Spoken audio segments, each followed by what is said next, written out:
Volvimos, Far. Así es. Estamos de vuelta. Volvimos y en realidad estamos debutando al mismo tiempo. Todo junto a la vez. El arte de escuchar está de gira. Efectivamente. Estamos en el Instituto Legislativo de Capacitación Permanente de la legislatura porteña. Por eso hay algunas voces, gente que se queda, gente que pasa. Exacto. Que algunos curiosos que se van acercando a escucharnos. Pero está bueno, es una experiencia que vamos a ver cómo sale. Bueno, es lo que hablábamos. Para mí es un poco una muestra del crecimiento que va teniendo el arte de escuchar, ¿no? Sí. No solo por los podcasts y las devoluciones, sino charlas nuevas que aparecen, lugares que nos convocan. La verdad que está la razón por la que vinimos acá es porque están por comenzar 2 talleres en el instituto muy pronto, que será el 31 de agosto comienza el primero de ellos, que es los 22 clásicos. Correcto. Y el segundo comienza el 16 de septiembre y es el arte de escuchar en su formato más clásico, en el sentido que vamos a ver un poco la historia de la música y sus eventos más destacados. El de los 22 clásicos son 12 encuentros. En el primero hacemos una introducción y en los 11 restantes vamos a enfrentar a a oponer más que enfrentar 2 compositores de épocas distintas y ver qué sale. Vamos a agarrar obras de diferentes autores y ver qué sobre todo el otro, la otra... Y el otro es de 8 encuentros. Claro, el de 8 encuentros es como el germen más original del arte de escuchar, original, ¿no? Claro, porque de donde nació todo lo que después se fue abriendo. Exacto, ese es el primero que lo vamos a hacer una vez más. Lo bueno es que son gratuitos, entonces pueden comunicarse y anotarse. Exacto. Hay que hacerlo lo antes posible porque los cupos son limitados. El mejor lugar para averiguar más es que nos manden un mail o en la web. O en nuestra web, en Facebook va a estar dando vueltas. Exacto. Recordamos la web, ya que la mencionamos. elartedeescuchar.com.ar. Efectivamente. Para comunicarse con nosotros lo pueden hacer a contacto@elartedeescuchar y nos pueden escribir a nuestros twitters. Efectivamente. El tuyo es Doyfernan, o @Doyfernan en realidad. Y el mío es IGN Manso. Bien. Ahí podemos recibir mensajes. Les cuento, en la legislatura tenemos que agradecer a la gente de la legislatura, a Julián Augé, el director, y a Amelia, que uno le pide algo y siempre encuentra la forma de dejarnos contentos, como en este caso. Así que muchas gracias a ellos. Les contamos, cualquiera se puede anotar, es gratuito. Hay muchos cursos, hay comunicación, oratoria, fotografía. Hay cuestiones más puntuales de la legislatura, como derecho parlamentario, pero hay también taller de teatro, hay gestión de cambio, liderazgo, hay un montón de cosas, varios idiomas se enseñan acá, chino, por ejemplo. Bueno, pueden venir y están muy bien. Así que bueno, retomamos con el arte de escuchar. Sí, con nuestro podcast de hoy. Vamos con el concierto para cello del señor Dvorak. Dvorak, hay que ver cómo. Antonín Dvorak. Vamos a las cuestiones más formales. Las fechas en las que vivió Dvorak es del 1841 al 1904. La segunda mitad del siglo XIX. Y el concierto para violonchelo en si menor, ya contaremos las circunstancias en las que se compuso. Pero el año es 1895, hacia un momento ya de madurez de Dvorak. Características de Dvorak, o cómo lo conocemos, lo encasillamos, digamos, ¿dónde uno lo ubica a Dvorak? Él es el hijo de un carnicero y nieto de un carnicero. Su destino era ser carnicero. Nació en Bohemia, era cerca de Praga, en lo que era el Imperio Austrohúngaro. Prácticamente hasta su muerte lo fue, ¿no? Sí, no tengo las fechas exactas, pero por ahí leí. Por ahí sería. Y ese es su estilo, es un romanticismo tirando al clasicismo, en el sentido que el contenido es muy romántico, es muy expresivo, pero las formas son muy clásicas. Y está muy emparentado ese estilo al estilo de Brahms, de Johannes Brahms, que de hecho fueron amigos. Esta obra Vamos a contar un poco la historia de Dvorak, pero la verdad es que no sé si se necesita conocer demasiado a Dvorak para abordar la escucharla. obra. Hay otras obras que sí, en esta no sé si es tan necesario. No. Pero, Quizá, bueno, no me quiero adelantar un poco el contexto, dónde estaba él y demás. Claro. Tiene algunas cosas que siempre aportan, pero no son fundamentales. Uno podría escuchar esta obra sin conocer a Dvorak y disfrutarla o a poder apreciarla. Capaz tener que conocer más o menos el momento en que se compuso. Exacto. Pero no por ser Dvorak, sino que es muy... Sí, que siempre es útil eso. Sí, claro. Dvorak estudió música en Praga, tocaba muy bien la viola, el violín, fue el primer violista se dice cuando, claro, cuando sos o tocas viola. Claro, el primer violista de la orquesta de Bohemia. Viola, sí. El director de esa orquesta es importante, era Bedřich Smetana, que es otro gran compositor austrohúngaro. Y los dos forman parte del nacionalismo, de lo que fueron los nacionalismos, el romanticismo. Dentro del romanticismo aparecen los nacionalismos después de las revoluciones fallidas de 1848. Hubo varios levantamientos revolucionarios en esa época y creo que todos fallaron, no consiguieron sus objetivos.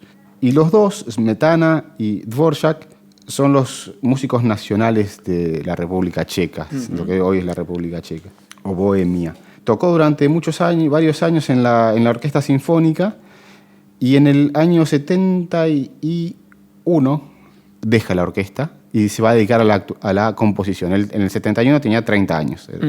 Era un músico que él era parte del pueblo. Parece que en algún momento quiso hacer una ópera o hizo una ópera contando la historia de unos mineros y quería que los mineros actuaran en la obra, actuaran en la sinfonía, y no solo que actuaran, sino que les daba ubicaciones de privilegio cuando se tocara la obra.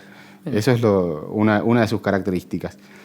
Y es un compositor que ha compuesto de todo tipo de música de cámara, de orquesta, danzas, conciertos, óperas. Su obra es muy variada, como pocos desde Mozart, tal vez. Claro. Y también es muy prolífico, tiene muchas composiciones. En el año 77, 1877, unos años después de decidirse a dejar la orquesta y dedicarse a la composición, participa de un concurso en el que uno de los jurados era Johannes Brahms. Ahí lo conoce, Dvorak compite con lo que hoy es su cuarta sinfonía. A Brahms le gusta esa cuarta sinfonía de Dvorak y decide tomarlo como bajo su ala. Se hacen amigos, compañeros, y colegas. Y le presenta a su editor. El editor de Brahms empieza a publicar a Dvorak. De hecho, hay una historia que el editor de Brahms se llama Fritz Simrock. Y hay una de las sinfonías que parece que Dvorak traiciona al editor y la vende a otra parte. Y parece que el problema fue en realidad que el editor... Eran alemanes. No, lo que le cambió fue el nombre. No quería que fuera Antonín, querían ponerle Antón. O una cosa más germano, más alemán. Y este no quiso. Entonces la vendió a los ingleses, que los ingleses con todo gusto le ponen Antonín. Bueno, y a partir de ahí se dedica a componer, tiene mucho éxito, se hace rico con su oficio, digamos. Con sus obras. Vende muchas danzas eslavas, viaja muchas veces a Inglaterra, viaja a San Petersburgo, conoce a Tchaikovsky, tocan sus obras en San Petersburgo, en Moscú, en Inglaterra, por supuesto. De hecho, lo nombran doctor honorario en música en Cambridge. Así que es doctor Dvorak. Tiene título de doctor. En un momento, ya avanzada su carrera, lo tientan de Estados Unidos para que viaje a Nueva York a dirigir el Conservatorio de Música. Exacto. El Conservatorio de Música de Nueva York, que había sido fundado en 1885, esto fue en 1891, se lo ofrece, viajan en 1892, así que pocos años después de la fundación del conservatorio lo invitan lo contratan. Él duda un poco porque no le gusta mucho viajar, un lugar distinto y demás, pero lo termina convenciendo el hecho de que Estados Unidos es una meritocracia. Ahí no tenés que tener los papeles vale el esfuerzo, al menos. Y el esfuerzo y el talento te hacen quién sos. Entonces eso lo termina convenciendo. Y por el otro lado, Estados Unidos está buscando a un gran compositor que pueda abrir el camino de la música estadounidense, que ver si él enseñando ahí podía y componiendo puede estimular o fomentar los aprendices. Y empezar a delinear un camino. También viaja en busca de inspiración Dvorak y compone varias cosas interesantes. Sí. Por ejemplo, la famosa Sinfonía del Nuevo Mundo, la que es la novena. Exacto. Que el Nuevo Mundo es América. Yo la verdad que, haciendo un paréntesis, estuve en un momento dije, bueno, hagamos un episodio de Dvorak. Sí. Y estuve entre la octava, la novena, tal vez la séptima estaba descartada, pero estuvo cerca, Ajá. y el concierto. Y finalmente decidimos con el concierto. Me pareció mejor porque venimos intercalando sinfonías y conciertos y creo que tocaba un poco un concierto. Y a veces también está bueno poner el foco, si bien es una obra muy conocida, quizá Sinfonía del Nuevo Mundo ha trascendido hacia personas que quien no conoce a lo mejor la escucha y le suena. Sí, pero suena, difícilmente lleguen al concierto más, para cello si no es que alguien se lo sugiere. Entonces, claro, sí. Está bueno también. Sí. Y aparte es muy, muy lindo el concierto. Sí. Ya vamos a llegar. Bueno, compone también música de cámara y demás. En un momento, él tiene un amigo, Dvorak, en Praga, que se llama Janusz Wickham, que es violonchelista. Y le decía a Wickham, componete un concierto para violonchelo. Y Dvorak no quería, no le gustaba el sonido nasal que tiene en el agudo, decía. O no quería, no le salía. Hasta que va una noche, él en Estados Unidos era Dios, porque era considerado el segundo compositor más importante del mundo del momento, por detrás de Brahms. Lo invitan a él una noche a ver el concierto que compuso Victor Herbert, que era el primer violonchelista de la orquesta del Metropolitan Opera. Sí. Y es el segundo concierto de Victor Herbert. Y la verdad es que Dvorak quedó alucinado. Claro, quedó fascinado por ese concierto.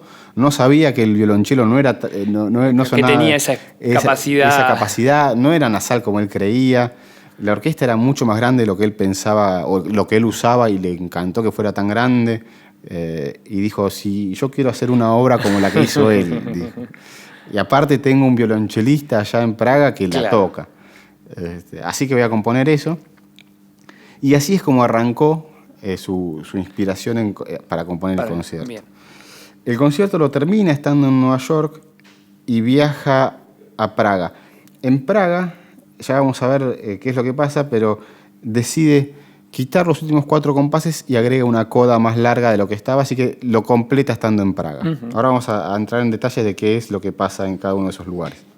Él tenía un amor especial por su cuñada, la esposa, la hermana de su esposa. Y cuando él está en Estados Unidos, se llama Josefina, enferma, tiene problemas del corazón y está en cama y él está muy triste por eso, lo afecta emocionalmente. Pasemos al concierto. Bien. La introducción, viste que es oscura. Sí, viste que es la quinta sinfonía de Tchaikovsky. Había sido estrenada, el concierto para violonchelo es del ¿qué dijimos? 1895. 95, perdón. De 1895. Unos años antes, en el 88, 6 años antes, Tchaikovsky estrena su sinfonía número 5. Y la introducción es muy parecida, similar. Tiene el mismo carácter. Lo había notado. Y es tenebrosa, oscura, y va creciendo de a poco.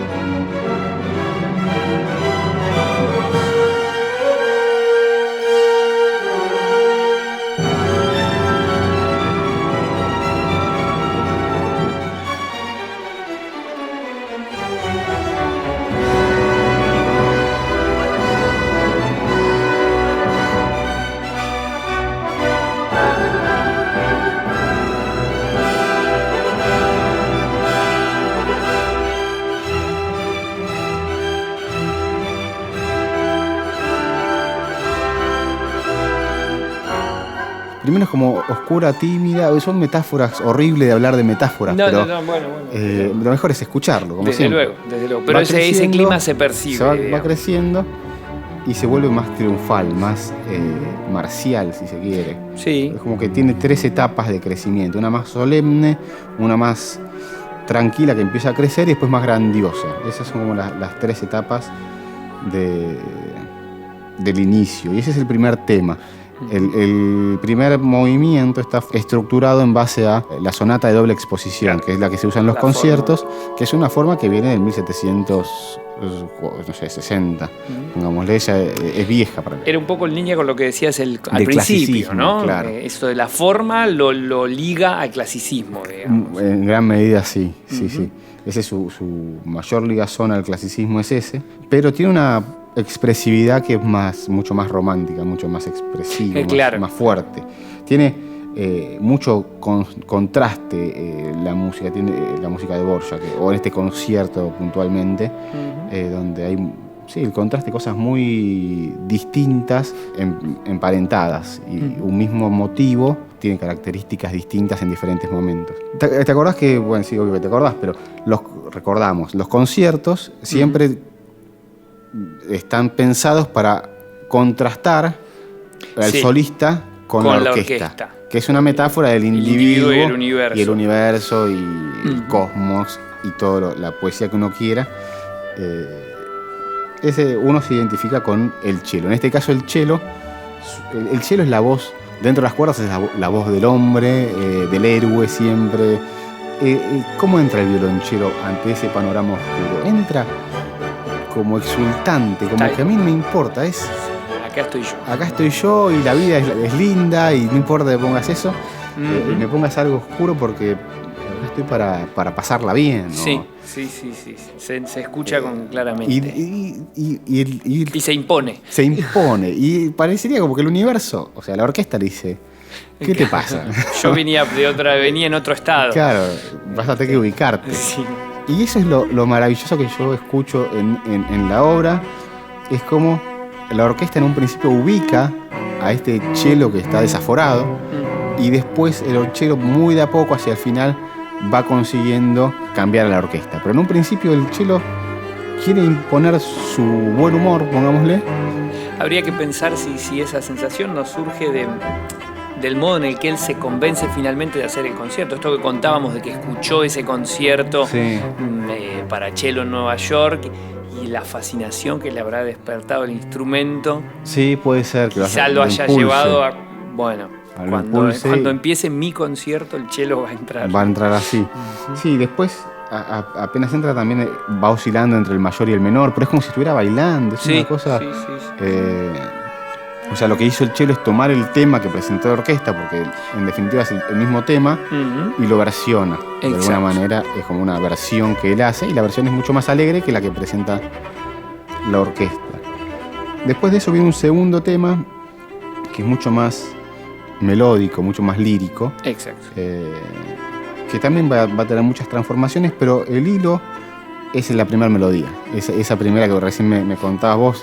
Claro, sí, que son 2 o 3 notas, y que luego, mientras el cello sigue desarrollando, pasan al acompañamiento, a un instrumento, a otro, pero están todo el tiempo apareciendo. Sí, bueno, exacto. Ese segundo tema es como una especie de descanso en este ir y venir que plantea el cello y la orquesta. En el desarrollo, la orquesta va a volver a tomar el control de la música y el cello descansa. Y ahí cuando vuelve, está como melancólico, como que fue ubicado, tomó el lugar que la orquesta le dejó. Le dejó, claro. Y está más melancólico, y aparece un instrumento que aparece bastante seguido en la obra, que es la flauta. Sí. La flauta, de hecho... Hay parte donde es un dúo de violonchelo y flauta. El cello, que maduró después de esta lección que le dieron, acepta hacer acompañamiento de la flauta. Y aparecen esos arpegios que son muy lindos, y la flauta haciendo una melodía muy, muy linda. Sí, con timbres bien distintos, digamos. Bien diferenciado, el cello viene acompañándolo. Hermoso. El cello recapacitó, sabe y ahí aparece una melodía que a mí me sonó muy a Star Wars. Es que cuando, no sé si es la de los 2 soles o es el principio de la misma melodía. Después habría que ver de ponerlas una al lado de la otra. Claro.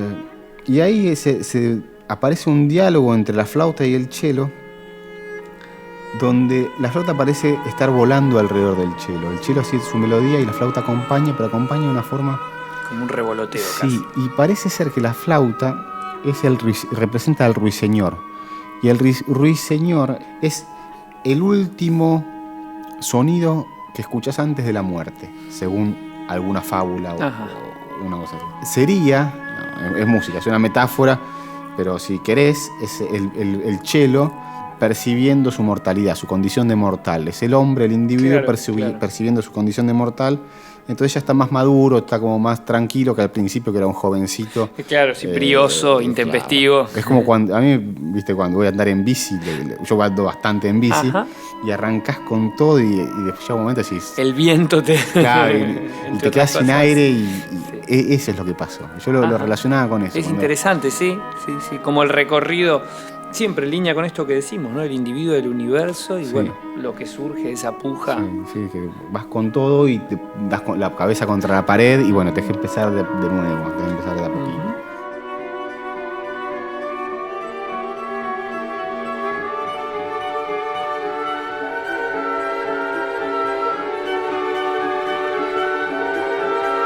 Dvorak quiere terminar el primer movimiento bien arriba, quiere que termine bien la historia. Quiere que termine bien con el tema que está llevando adelante toda la música, que es el primer tema, que había comenzado en modo menor, que era oscuro. Quiere terminar con ese tema, pero en mayor. Entonces hace una cosa rara, que es poner el segundo en la recapitulación, cuando vuelve a exponer los dos temas, expone primero el segundo tema.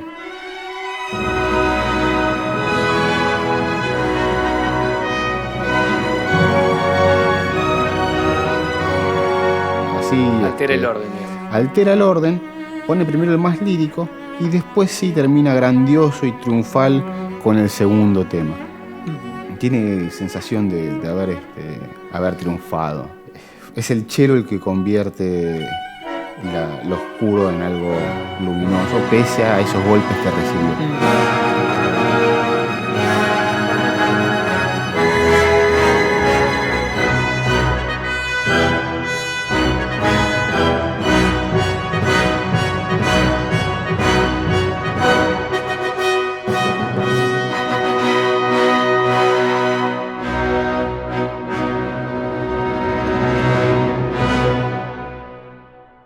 El segundo movimiento es un adagio, viste que siempre recordamos que el segundo movimiento siempre es más tranquilo, el primero es más exigente, claro. El segundo es más tranquilo, es un descanso. Y empieza con un ritmo pastoral, mucho más gentil, mucho más íntimo, parece música de cámara, más pequeño, pues la música de cámara eso lo hace más íntimo.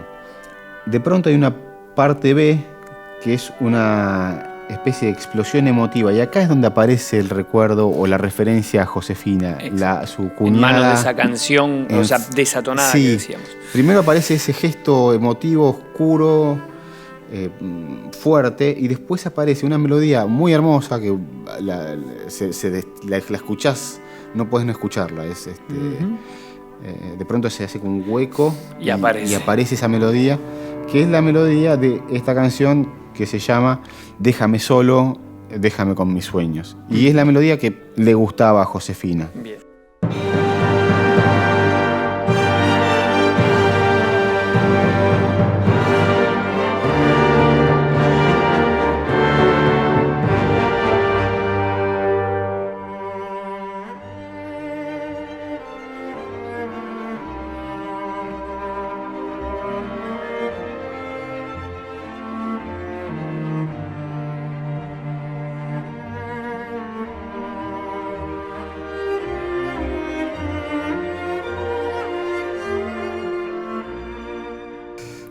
Y acá en el segundo movimiento aparece una cadenza, que es donde aparece el virtuosismo, que ya venía el virtuosismo del chelista, pero donde el chelo queda solo y se puede desarrollar. Y se desarrolla, pero lo hace con la flauta. En un momento es un dúo y es muy lindo, muy bueno.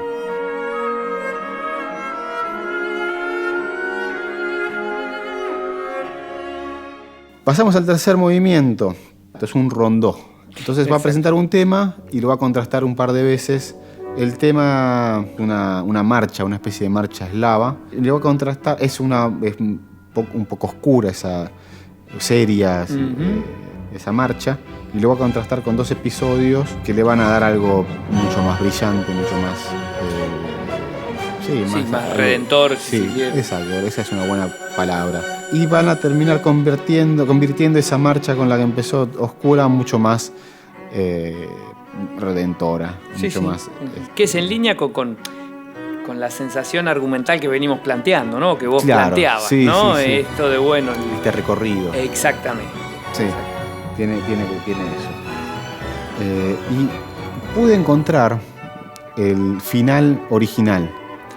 Búsquenlo porque se consigue, donde el concierto termina de pronto. De pronto parecería haberse abrupto, cansado de escribir y haber puesto el final. Ajá. Y ahí es donde entra el tema, ahí termina su composición mientras está en Estados Unidos. Vuelve a Praga, muere Josefina, borra esos últimos compases y compone varios compases más.